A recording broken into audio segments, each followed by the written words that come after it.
I'm so excited to share this wonderful story with you guys because it really takes an amazing turn. In overall, of course, is going to show you how it's worth really following your dreams and really sticking to it, and how the universe can sometimes give you little detours along the way, but if you really stay with it, it will always follow you. It's always going to call you back. Your true meaning, your true passion, your true purpose in life. So have fun with today's very special episode. I'm so excited. Hello and welcome everybody to today's episode. We're going to be talking fashion today, just to give you a small, but a lot more, because there's a whole story behind all that. But for now, I want to say hello, dear Dovile. I hope I'm saying it right. Yeah, Dovile. Dovile. Hello. Thank you so much for being here on the podcast. I'm sorry. Usually I ask to how to spell the name beforehand, and today I completely forgot because we just jumped in right away. It's so nice to have you here on the podcast. Maybe for the beginning, where's your name from? Where were you born and raised? Maybe. I was born and raised in Lithuania, so the name for me picked my father. And at the time when he was, it was extremely rare because it's very, very old, like pagan time name. It's as far as he researched, as much as he could research, is basically there were like pagan, like priestesses. So one of the names, so it's the Dovile. Nice. I don't even know, there is a male counterpart to that. That is straightforward Dobilas, and it means clover, but not my name. My name is like faith and love the most. So I'm taking that. I'm taking that. I like it. Sounds perfect. Yeah. Nice. And tell our listeners that don't know you yet, what do you do? Who are you right now? Okay, so I prepared that fancy introduction, but so I am Dovile, a couture designer based in Chicago, born and originally from Lithuania. My designs include fashionable and safe mass couture gowns and avant-garde garments. I studied textile as engineer and as an artist, so everything I do is constructed to be comfortable, fit any body type, and my clients, they are stylish, daring, unique people, and they want their fashion to stand out. So that's my like my I would say my motto is be stylish, be unique, be fashionable. Very nice. But tell us, how does someone that was born in, because you're in the US right now, right? Yes, I am based near Chicago. So how does someone born in Lithuania end up in Chicago? Everybody has their own story. I heard so many stories. It's like, it's unbelievable. The common trait though is some kind of fate. Something happened in their way, and some just won the green card straightforward. Some got somebody else filled for them, but my case is more curiosity. It wasn't my goal to just come from Lithuania and live in Chicago, but the life in mid-90s in Lithuania was very interesting. Just after gaining independence, it was very, very colorful and without many rules, because rules were setting up. So my mom, she decided to just go and visit family, and after 6 months, I graduated from, she left, I still had oh no, she left just after my graduation. So for 6 months, I was working for a studio, looking to find my way. And I had this urge earlier from it started probably about a year before I came to US to learn English. So I had a little bit of private lessons. I went to fellow university to learn. So I came to the country with very raw knowledge of the language, $300 in my bag and one suitcase. Obviously, I wasn't planning to stay or anything. My goal was just to, for 6 months to study English and just go back. So it didn't happen, obviously, because I'm still here. So the fate of life, I don't know, my choices, or whoever your belief, my belief is my fate, that it let me stay here. No, but that's exactly what we want to talk about, because the podcast here, I want to show how you can follow your purpose, like follow your intuitions, follow your callings, and something made you, it actually prepared you because you learned English already before you even knew that you were going to the US. Then you decide to go there for 6 months, and then everything happened. So you heard a calling that was sending you to the US already. Yeah, I guess the interesting thing that I wanted to travel Europe, I didn't have that, when somebody mentioned, oh, go to Paris, go there, I'm like, oh my God, it's just like burning in my heart. I want to go there.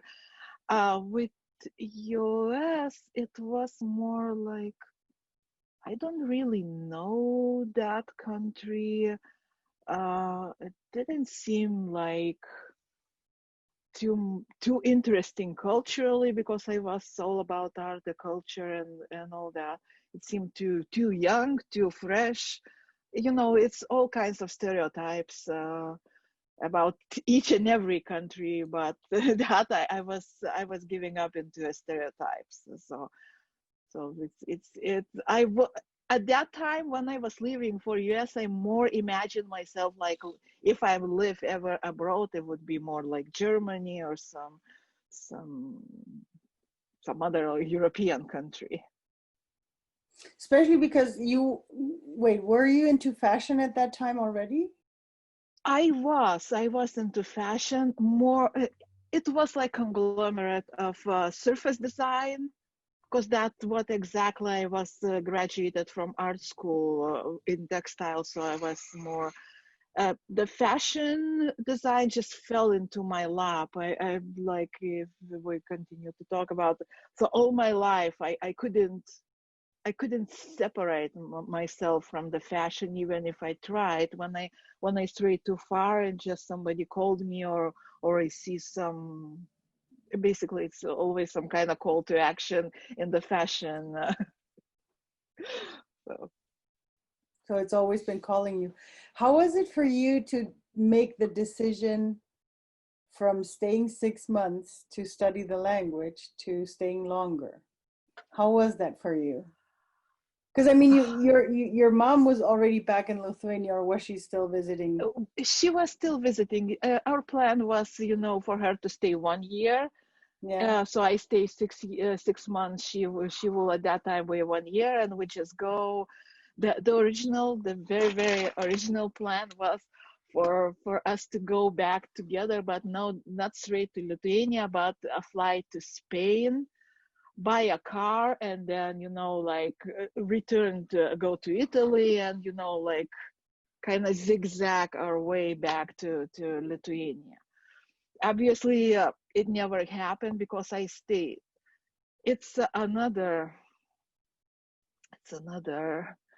I am going to use the fate or Please, that a no, please. lot. This is why It's we were a going to be talking lot about in this this here. podcast, Yeah. because my mom already, she lived in there is in Chicago this part like Lithuanian neighborhood is Market Park, and she had an apartment over there rented, and one of the neighbors was artist. He was from the town. That's the interesting thing, because he was from the same town as me, Kaunas. He lived like really near where my aunt lived, and I spent a lot of time over there. We went to the same art school, except that I was younger, so I was taking the day classes and he was taking evening classes. So it's even possible that we passed each other when I was going out, he was going in the school. We had a lot of common friends and everything, and we never ever met in Lithuania. But when I came in Chicago, the neighbor, the neighbors, my family, my mom, they made like welcome party, and because he was neighbor, he knew that, and he came over. He knew my mom, so he came over to greet me, and the conversation started. He volunteered to show me, because my mom, she was very busy, she was working. So he showed me Chicago and everything, and what, 7 months later, we were married. Oh my God, that fast? Yeah, I was just like, Wow. I got into, the only thing I have to say for somebody, when you change country or change continents, you are in such a cultural shock that, your brain is not very, you are like on some kind of high over there. Because right now I'm thinking I have that type of personalities, but that when I make a mind decision, I just do it. I don't overthink. If I start overthinking, then so that fell into that, now just do it. I don't know. It wasn't a very sound decision though, but because we were divorced and everything, the nice outcome, I raised a very well-rounded, very, very beautiful child. I was gonna say it's never too bad. I think my parents knew each other for 6 months as well, sort of, when they decided to get married. It took them another 6 months to actually get married, but you never, and my parents are still married, and so I think sometimes you never know. There's people that you just know you're going to be together forever. Yeah. I sometimes say that, especially when there's kids involved, you never know if it's the kid's soul that's already putting the parents together that it wants to have. I think so. When I think about that, when I think about moving to, everything is so unusual, not like I do things, and it's a lot of chance involved, a lot of you would say like accidents, could say, we met by accident, but no. So I'm like, sometimes when I speculate, what if I stayed, I went to work for Germans, I would live in Germany. And then the biggest argument, and even when sometimes we talk, I wouldn't have, Lucas would never be born. I wouldn't have that beautiful soul living here, and who knows what kind of impact, because I see the potential of really big impact doing so. Exactly, that's like the butterfly effect, and it happened the way it happened. And my question is, though, have you ever thought of going back to Lithuania? Yes, there were. Yeah, there were times. There were, especially the first, I think, like first 5 years, I was like packing my stuff. I don't know how many times, because that even I was going somewhere, you know, in some neighborhood or something, the smell of somewhere, you know, it just reminded me home, and I'm just like, oh my God, I cannot take this. I just have to return. I have to pack and return. Um, but then the main, again, Lucas was the reason I stayed here. I just decided that as much as I might be unhappy, because when I divorced, I had nothing.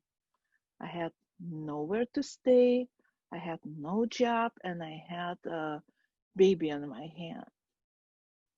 So it was the scariest experience I had in my life. The uncertainty was like you can lose your mind if you get that rabbit hole. But I was always believer that, you know, the easiest thing to get in your life is material things. It's like really that part I shouldn't even, you know, worry too much.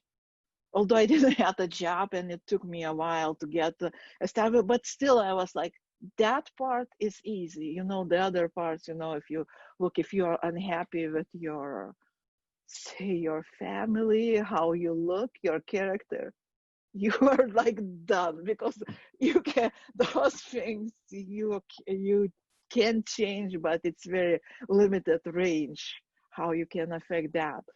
But so that kind of moved me through all the difficulties I have. I'm like, okay, that part I will work out. I have to worry to be healthy. I have to worry that my child is healthy. Have to worry about the education and what kind of life I'm creating here. So that's the things I have to worry.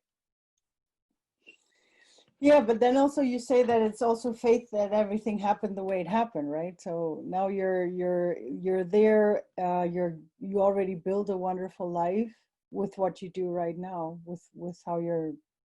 I mean, being part of fashion shows for me, this sounds like a huge. You know, it sounds like a completely how what would be the right word? Because it feels so far away to someone that, you know, when I see fashion shows, it's like, okay, how do you get in there? Like you know, like, because this is something for people that are extremely wealthy, or, you know, like Hollywood stars, because they need it for their shows. um so this to me is like, it's amazing to be able to say, I had nothing, no job, no anything, and now you're doing that. That's like, wow. What you said, that was exactly how I felt when I was in Lithuania. I had this, you know, I had this dream, this desire in in my heart to be in a fashion world. So the fashion shows for me, it's the same, you know, somebody wants to be an actor and, you know, thinks about the casting of getting roles, of actually doing it. So that was my feeling, because back in Lithuania, when I started doing fashion, yes, I was designing, and I should be very proud actually, because they were started a stage costume. So it's kind of like a fashion show, because it's not just, you know, I was putting myself through the art school, sewing and designing for my friends, for whoever was able to pay me something. But that is, you know, you sew for somebody, and it's, you know, that person and maybe somebody on the street will notice. It's not that level of but I was always very conscious. Every time I was delivering the finished garment, I got this like in my heart, oh my God, I just did somebody for somebody else, not for me, or my mom, or whoever. So that was my feeling about the fashion shows. And I came this close this close to participating in fashion show still when I was in Lithuania. It's again, it's again a fate.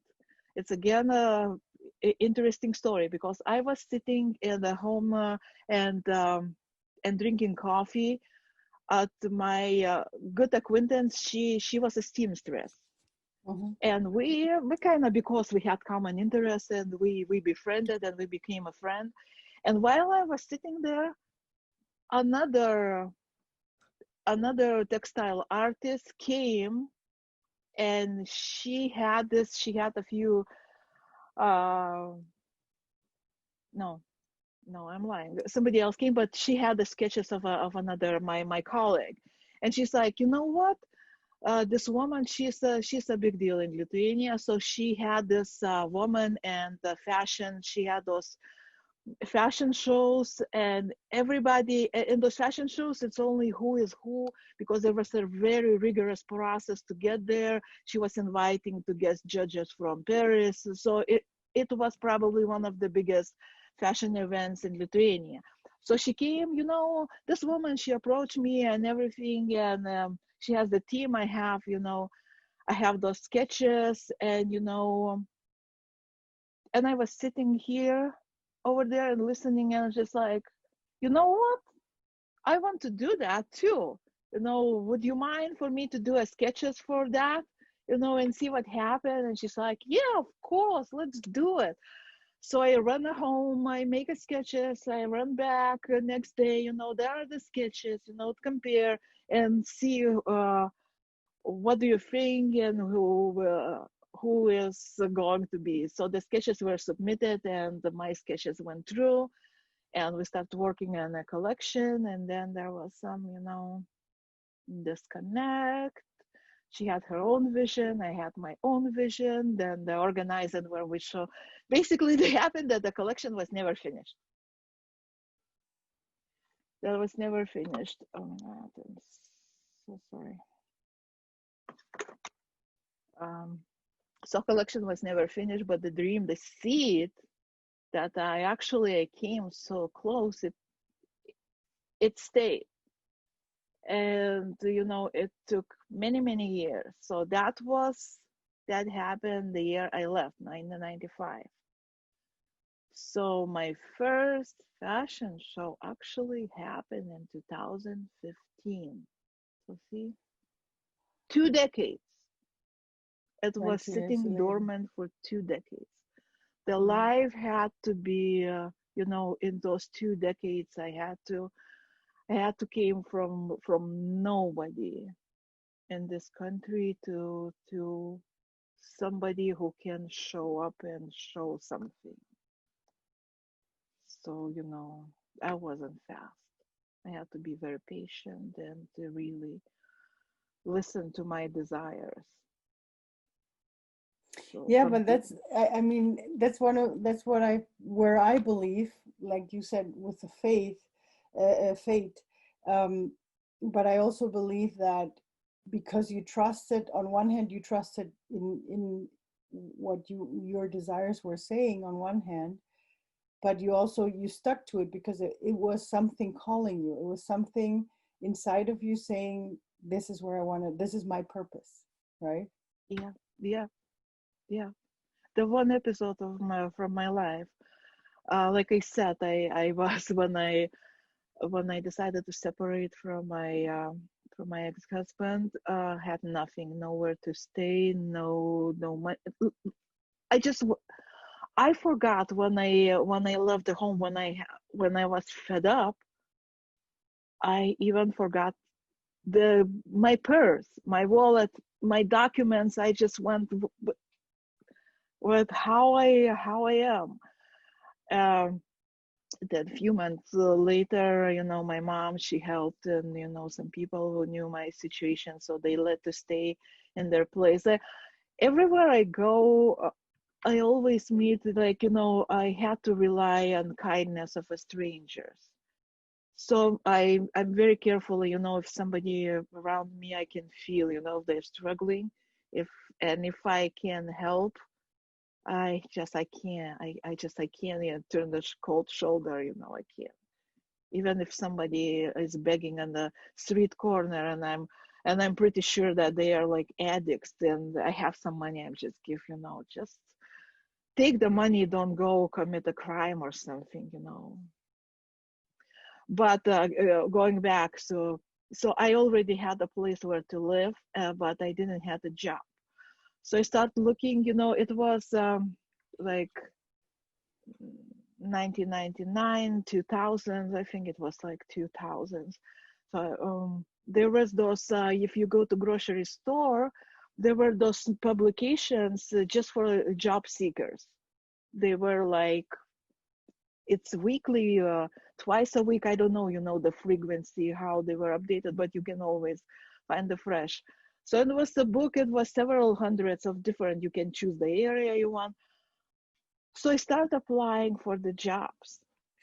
Sorry, just a quick note. That's for all of you guys that don't know when way back then when internet wasn't working as we know it today. Yeah, you still had books where you had things to look at. Yeah, there was internet, but I didn't have a computer, so I had to rely on that. No, but I know back then because I know at the end of the 90s, beginning of 2000.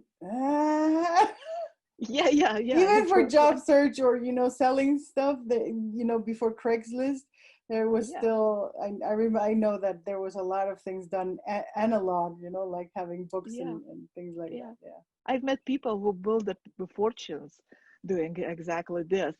So I was looking, I'm not kidding, I was applying for whatever, cleaning jobs, nanny jobs, elderly, what kind of, you think they will, I could not a single person ever called me back. Not a single one.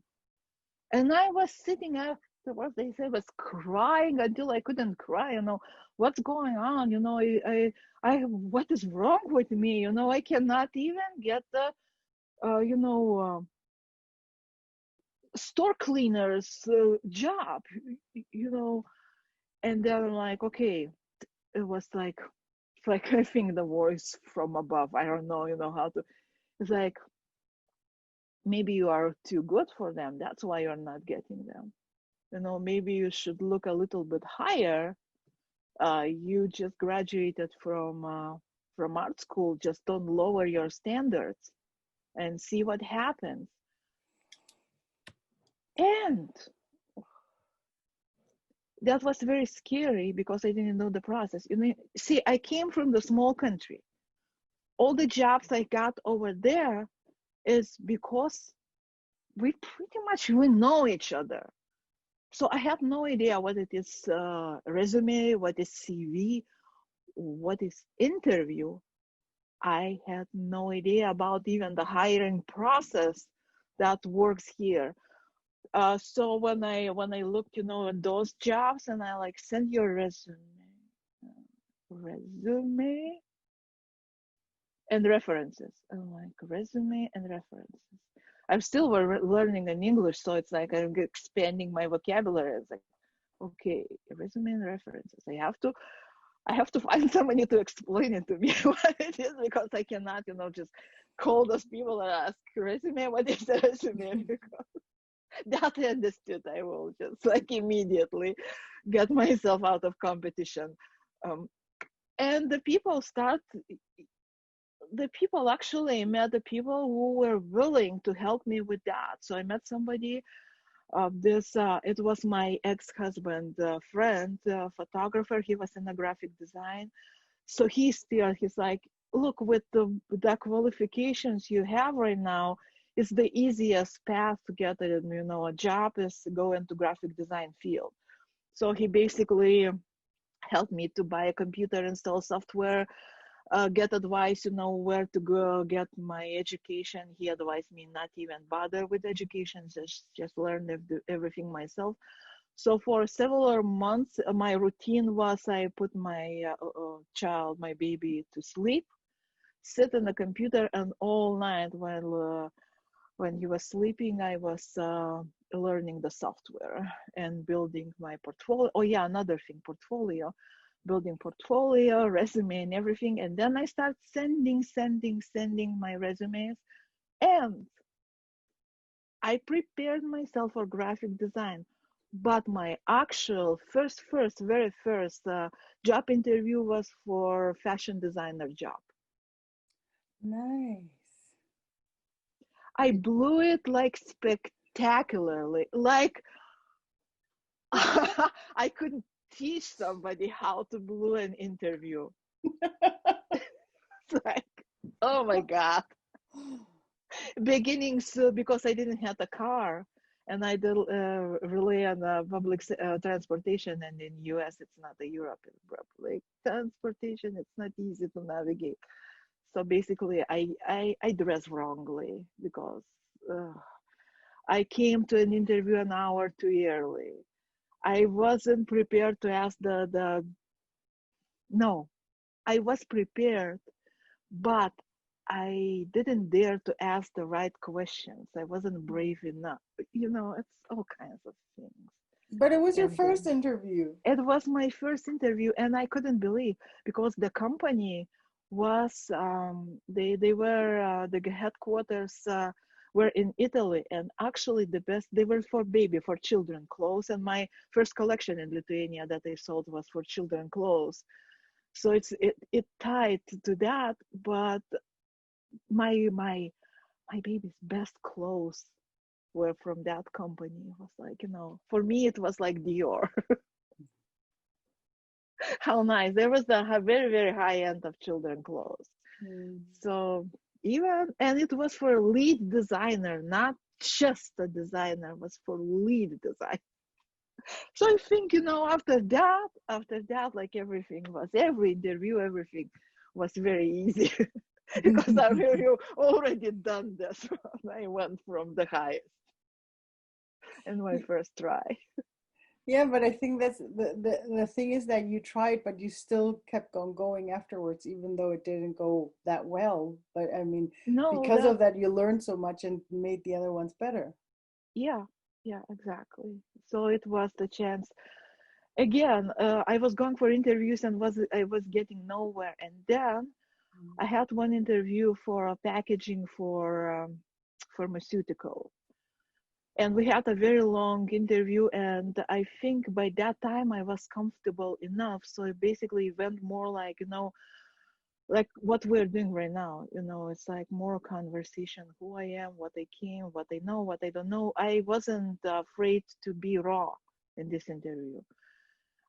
And usually it's like I got, they say they call you, they will never call you. You have to know, the lingo that it's like, okay, you go next. This time he also by the end he said, I'm interviewing the other people also, and I will compare and everything, and I will call. And I'm like, okay, I will never hear from you again. But I actually got a call.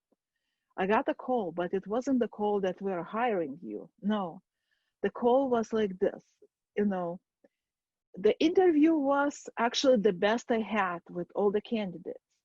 But because I had to know you, this job is not for you. You will get bored and everything like very quickly, and we are looking for somebody to stay here. So if you do this and that adjustment to your portfolio and everything, you can apply for much more interesting positions. That's what I did, and I was employed like really quickly by the publisher, on which I stayed for many years. That's amazing. Wow, there's like several things I love about this, because on one hand, you just trust it, and because that's one of the things that I learned when I was still doing interviews for jobs, that the more you go in there as if you already had the job, or as if you're, like as if it wasn't that important, you would still make a way bigger impression on the interviewing people than when you go in there going like, I need this job, right? So because you have a completely different energy when you go in there. Yeah. So that was amazing, because that way the person, you got the help, you were so trusting that you went through your process, you kept on thinking about where you want to go in the future. And what I love about this as well, because even though you just said you started learning about something else, it was still design. It's still a creative area. So you never went really far away from No. your passion, because your passion is designing things, right?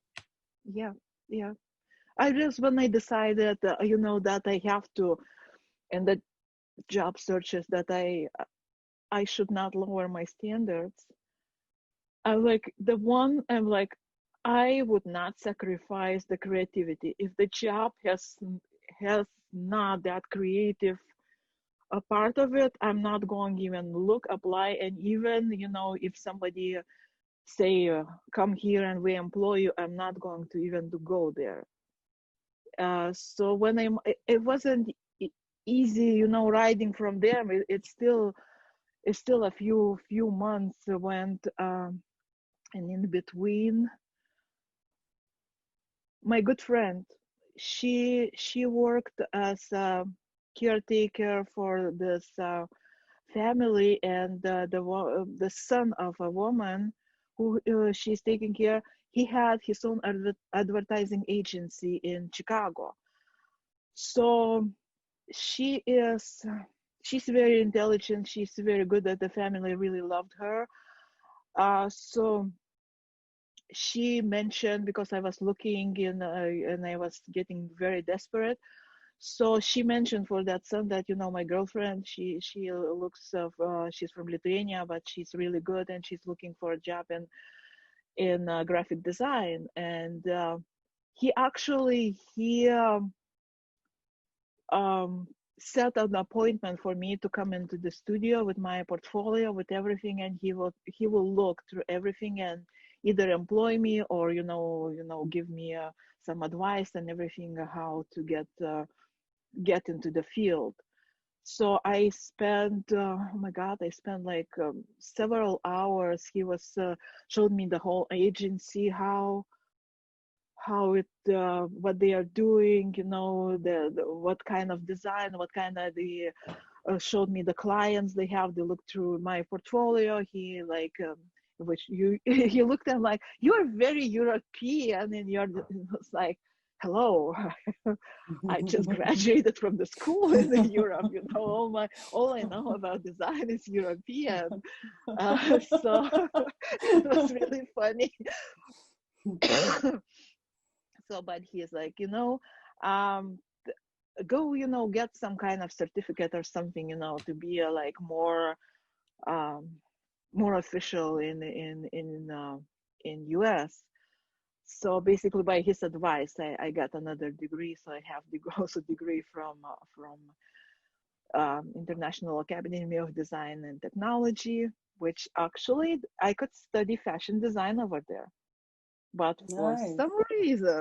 for some reason, I chose to study multimedia. So Interesting. it is Yeah. interesting, but I couldn't see.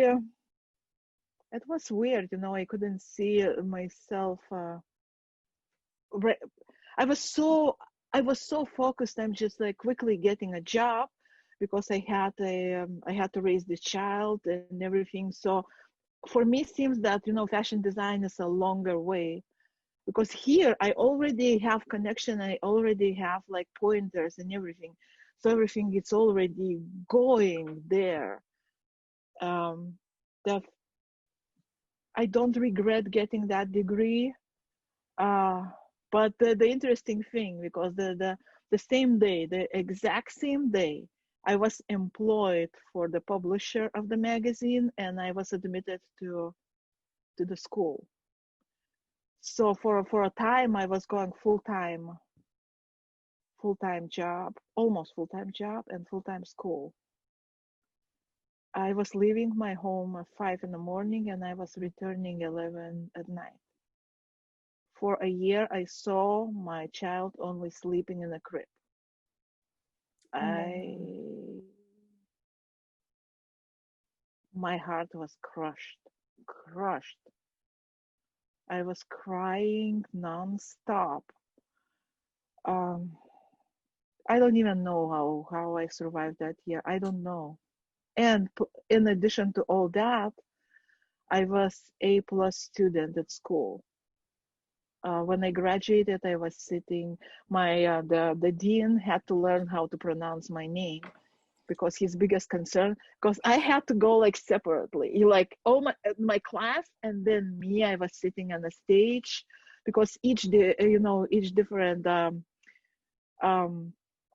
degree, they had their own A+ students. So I was that close of being valedictorian, and that scared, really scared, because like, what, I have to go on a stage and give a speech to 100 people in Field Museum in Chicago. It was like, give me a break. So that that was too much. I couldn't, and the life didn't give me but that, because I refused to take that.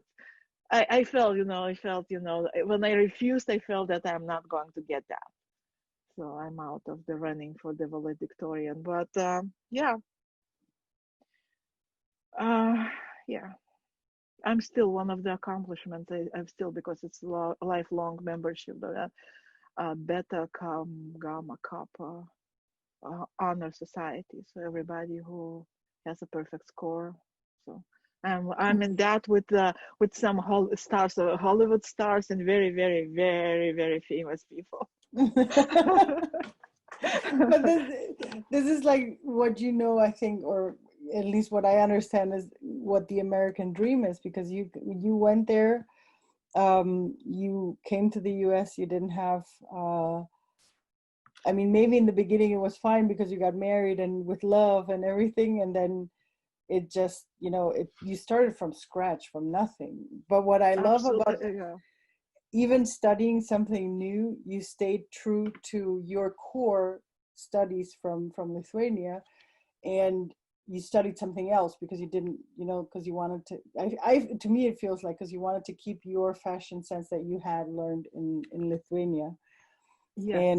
And also maybe learn something additionally as well. Yes, if I went, the thing is, to study fashion for me felt a little bit, I looked through curriculum, it felt a little bit redundant. So I wanted to, like, really, if I'm studying, I'm going to expand, I'm going into completely new area. And it helped for a while. I was designing websites. I don't have to, like, I built my own website. So I built the websites for my friends, and it became, like additional source of income, because if something like when the quarantine happened, it's everything with fashion. It's like crashed. Like, I had to be, when the quarantine started, I had to be booking my buying my tickets to go to Moscow to very big fashion show. So my first international thing, all paid off. It was like, oh, I'm like making, like, internationally, not just New York Fashion Week or something. I'm flying, and then, no, you're not flying, you're staying. And oh man, so I have to, yeah. Let's hope they can resume it soon. Yeah, again, but yeah. So all that helped because although I was sometimes like really like laser focused on the fashion and not wearing, but all that still kept my horizon. I know that I'm more technology savvy than my peers in fashion design. I can do some apps if I need, I can code. I have the easier access to it's not for me complete unknown if suddenly I have to, like, build some app and do my business through the app or something. I can do this. Mm-hmm. So. And that's what probably also helps you be even more creative, because I feel like the more different fields we know, the more creative we become, because it's like we have more tools to work from. Yeah, that's that avant-garde and very striking, that what people are noticing and like in awe, that style came a little bit, it's like futuristic or sci-fi, it's basically because of that I studied computers and I know that field. So a little bit of that aesthetic came into. It's like I put all the knowledge, everything when I was deciding which direction actually I'm going to go into the fashion. I had all that in my head and I just let it to like spin a couple times and spit something. And when it came, I had like really clear ideas and it was really, and I felt it's me, I can do it, and it feels very, very authentic for me. Perfect. So, No, so like I when I said, show, I think it's amazing because it makes you a different kind of fashion designer. yeah, exactly. Mm-hmm. And I think I feel that that is my angle. That what will let my label to survive if I will survive as a person.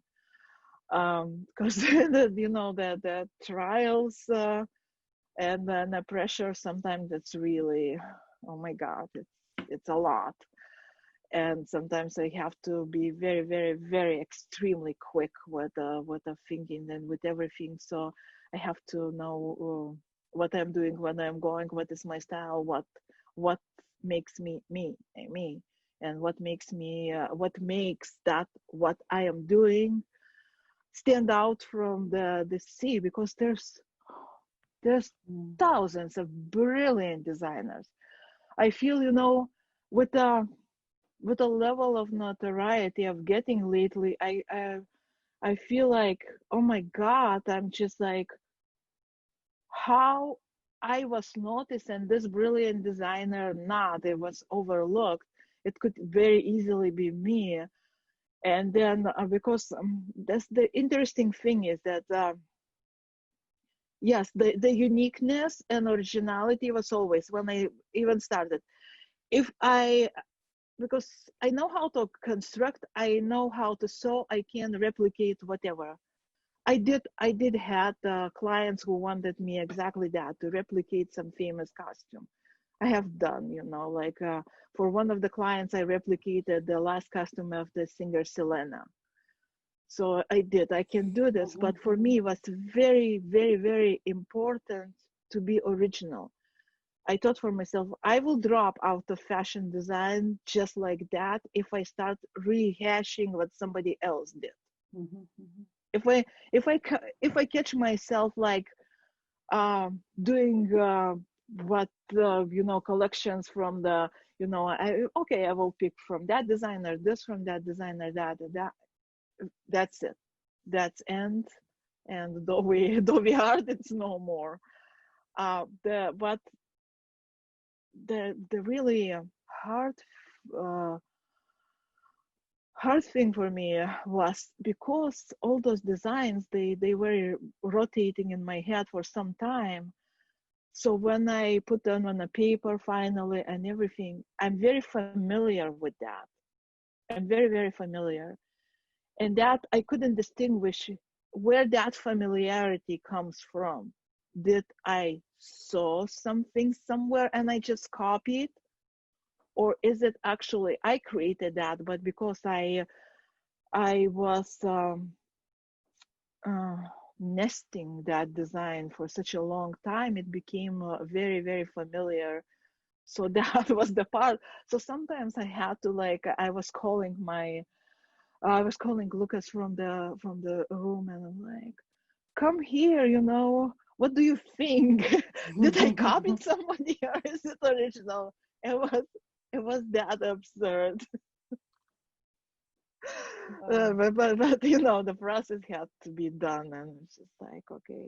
And when people, oh my God, we never seen them.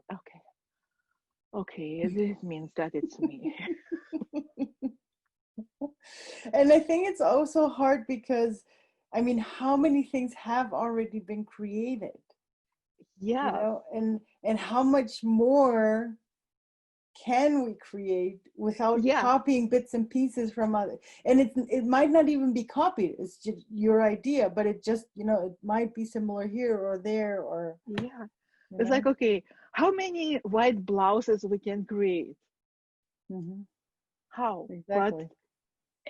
Carolina Herrera did. She invented the white blouse. So it's still something, like how many jeans? And then somebody is like, okay, I will do this. And like everybody, oh, wow, yeah.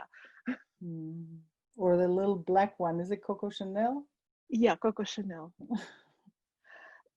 Yeah, that is the part when I came into, it's like I have to create something that is really comfortable and it elevates you like it's not complicated. So when I am in the fashion shows, it's like what is happening, it's in backstage, especially on such a huge events of New York Fashion Week, it's like sheer insanity. It's like if I had my clothes, although they might look complicated, but they very easy to wear, very easy to put, and all the I heard time and time and time and time again from models. They were like, "Oh my God, this feels so comfortable. Oh my God, it's so easy to put on." I was like, okay, we're getting somewhere here. So yeah, And that's a huge plus, I feel, because one of the things why I struggle with I don't want to say, yeah, but nice, like whenever you have to go to a wedding and you have to wear something nice, for me it's always like, oh, it's not going to be comfortable, I'm going to have to wear high heels, I'm not a high heels wearer. And then it's like, what are you going to wear, especially for us women? I feel sometimes it's like, if you, I don't know, do they have that saying, if you want to, you have to, it's painful if you want to look nice, or you have to yeah, suffer if yeah, you have yeah, to yeah, look nice. yeah. There is this. We have this In German they say, yeah. wer schön sein will muss leiden, who wants to be beautiful needs to I needs to understood suffer. that, and Yeah. yeah, they have the same in Lithuania. It's the beauty requires the sacrifice. That's it. Yeah, and And it's like, no, wait, no, I'm not. I don't want yeah, to do they that have anymore. I just want to, like, I just want to be comfortable. yeah. So for me, it's like we women, we're like we're giving birth. We're too much in the pain. We have that high pain tolerance and everything, but I don't have to abuse that. I don't have to put somebody in a corset that, if she takes a deep breath, she's going to faint, or the degree that it damages the rib cage and lungs and everything. I'm like, no, no, we're going to go around that. You're going to, concentrate on the qualities of what is beautiful in your body and go around that. And that's something amazing. And this is something that you were telling me, that if someone, like for you, if someone wants to work with you, you're doing also online fitting, right? Yes, yes, Which I that's find amazing. You were telling me, I think was it Australia? yeah. I'm working with that. How do you do that? Like, do you sew everything, or do you do everything No, here we and then send what it we're over go there? Or? what we're go yeah, it has to be finished. Mhm. So it's going to be obviously I will choose the materials and the design that allows it. It's not going to be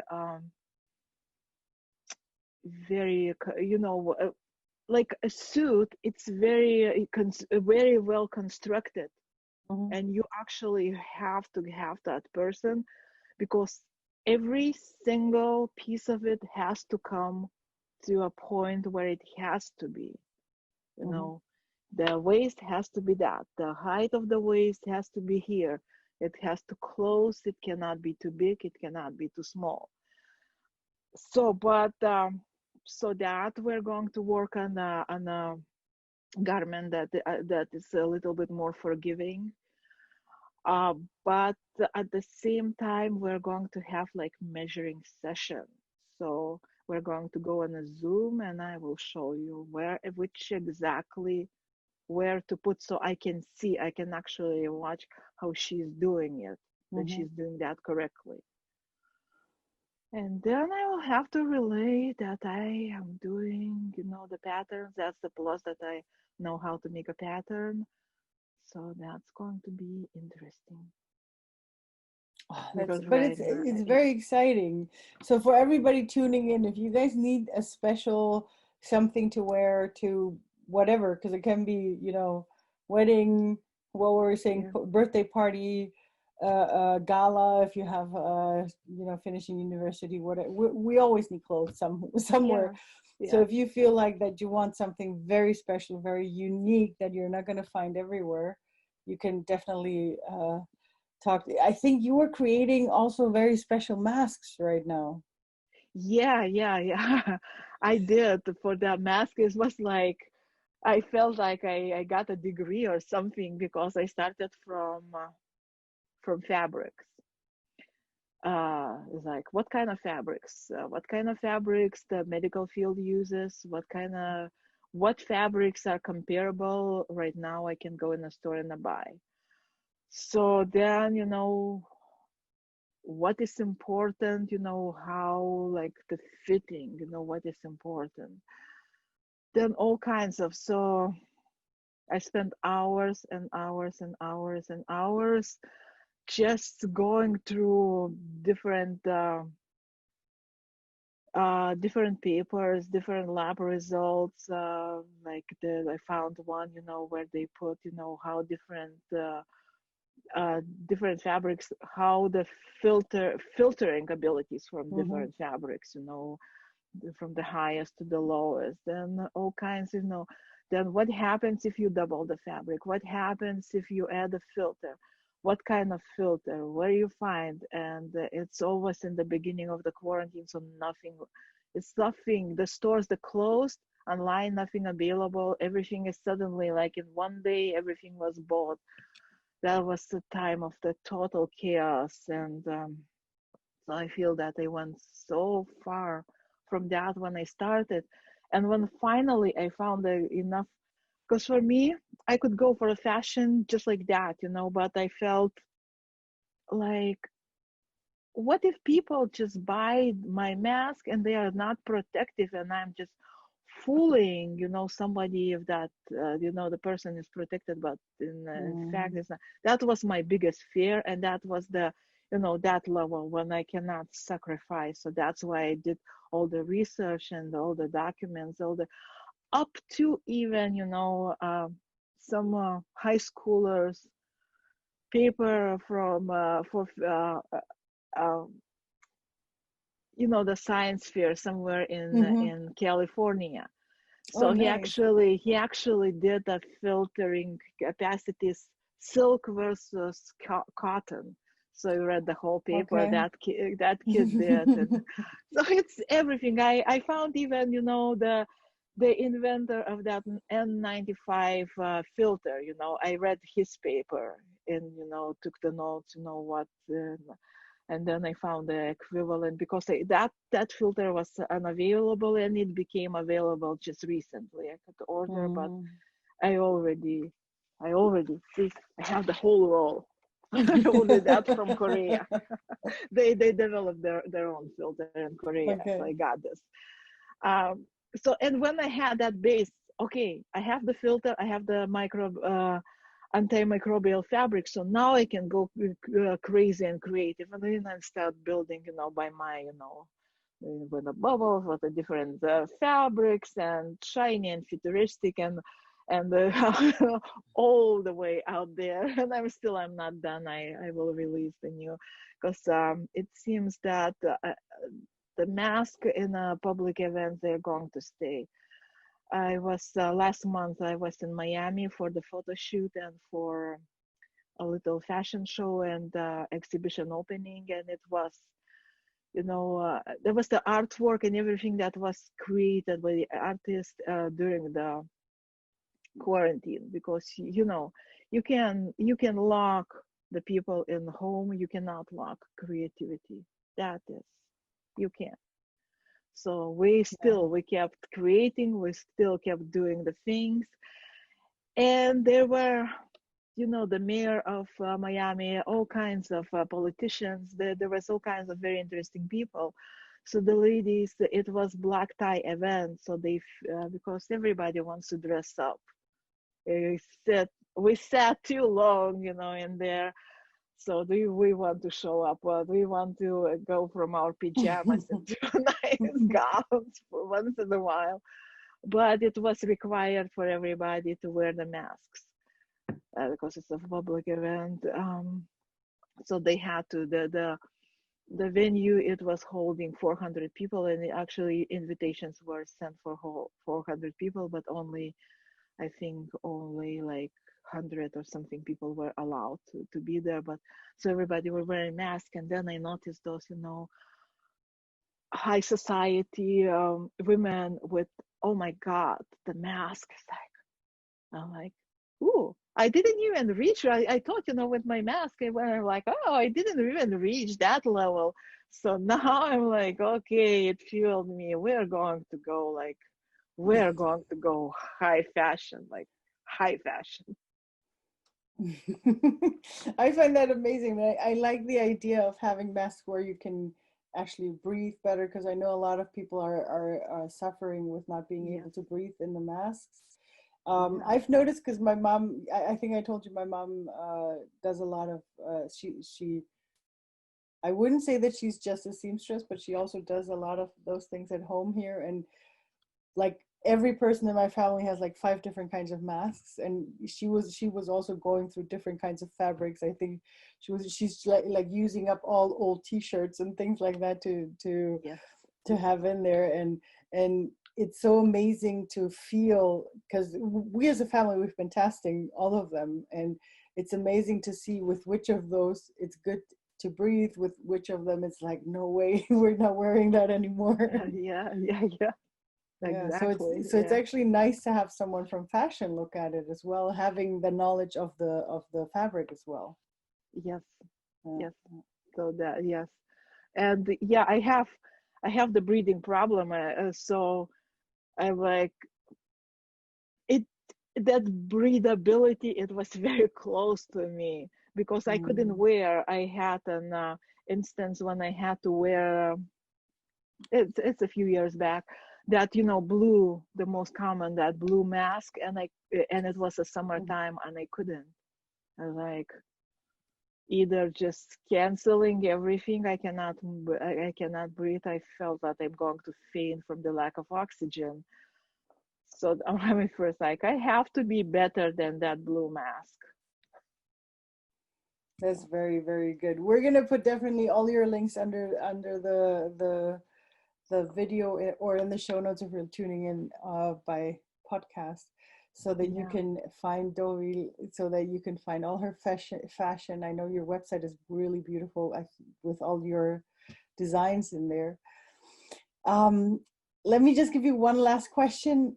Do you have, because this is sort of a little bit random, because I try to, because everybody's so, to me, I'm really grateful to being able to interview so many wonderful and amazing women in the podcast right now. And that's why I have this question. Do you have a book that inspired you, that took you, that gave you some more insights, that helped you going through your situation? Because I mean, you had an amazing journey, not only coming out from one country and going to a different culture and having to start all over again, but also pursuing your dream of being in passion. And even though it took you 20 years, but still you pulled through, you went there, and you did it, and you're still doing it. And this is so amazing and beautiful. Do you have any book that you read on that path that helped you? If you're someone that reads, because sometimes we just don't read. I've noticed that I'm not reading that much lately. I was working, listening to podcasts, but before that, oh my God, I was reading like almost a book a day. It's like, wow. If I am not doing something, I was reading every 3 minutes, reading. So the biggest impact and I think I started changing was the Alchemist by Coelho. So that book, because I had the like feeling, I noticed, I'm good at noticing patterns in life, or I good with the intuition when I choose to listen to it. Sometimes I choose to ignore, but when I choose to listen to it, it's very. So I noticed some things happening, and some patterns, some so I gave it my own names and everything, but with the clarity that it was in that book, it was unsurpassed. I love all his books. He just talks about about the other side, because that is the physical world, and it occupies that much, but what is somewhere past that physical, it's like endless. It's like and then of course I when I started the business, I had to educate myself in the business. So it's like Maxwell, Outliers, everything by Maxwell. I like by him, but Outlier, oh my God, this is like success stories and everything, and I was always, now I know that term outlier, and I'm just like, oh my God, all my life I was outlier. That's why my journey was so not so easy because there was no rules for there was no like particular and very clear path. So that one, and also the recently, I don't remember the author, but somebody sent me a video audio book from Lithuania, but it deals with transurfing. It's very interesting area, and Deals with? Transurfing is basically the law of, like, there are law of physics, and then it's the law of choosing. You can choose the life you want. It doesn't matter where you're born, you can choose. There is a how you can choose that with like exercises and everything. But that one,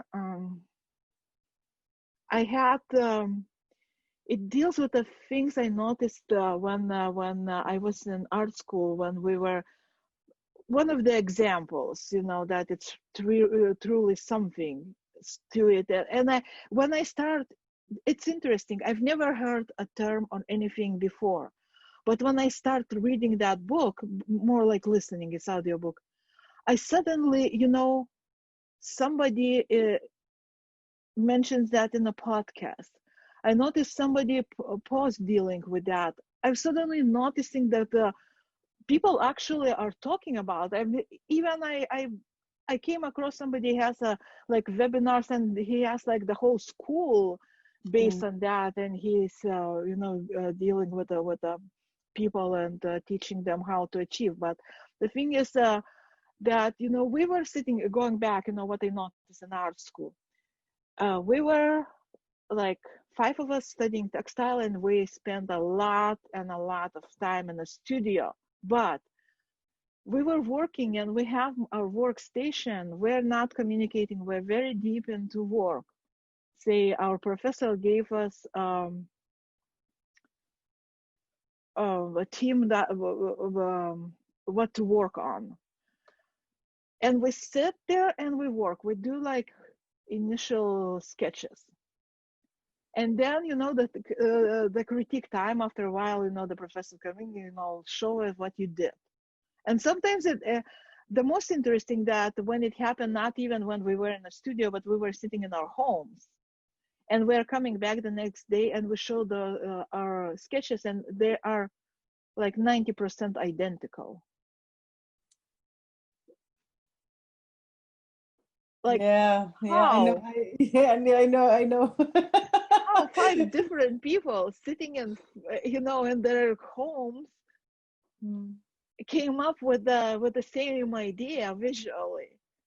And I'm like, I was like, what is going on here? What is happening? How is that? And I came up with a term, what actually happening.